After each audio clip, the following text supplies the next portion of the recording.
Kingdom Inc., Mr. Pio Velasco. Bigo man sa mga nakaraang pagsubasta, sa wakas ay naibenta na ang sasakyan ng Madiskaya sa ika-4 na public auction na isinagawa ng Bureau of Customs.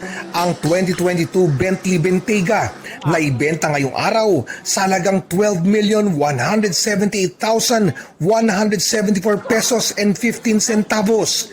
Higit na mataas sa itinakdang floor price na 8.88 million pesos. There are two bidders and the difference between their two bids is less than 10%. Kapag yun ang nangyari, the BOC will set a new floor price by increments of 3%, kaya pataas siya ng pataas. Dalawa ang nag-agawan sa naturang sakyan, nakalaunay na pagwagian ng PDY Consumer Goods Trading. Nabili na rin ang dalawa pang ibang Diskaya vehicles.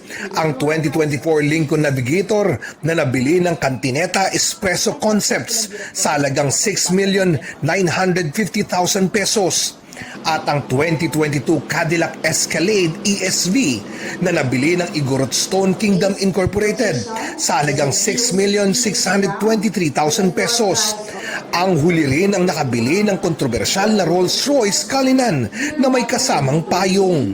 Pag merong Rolls-Royce, meron ding Cadillac kasi mga status symbol yung mga sasakyan na yan. I-display po natin yan. Gagawin natin for public viewing yan. Apat naman sa iba pang Diskaya vehicles ang bigong maisubasta ngayong araw. Umabot sa mahigit 25 million pesos ang nakolekta sa isinagawang public auction ngayong araw.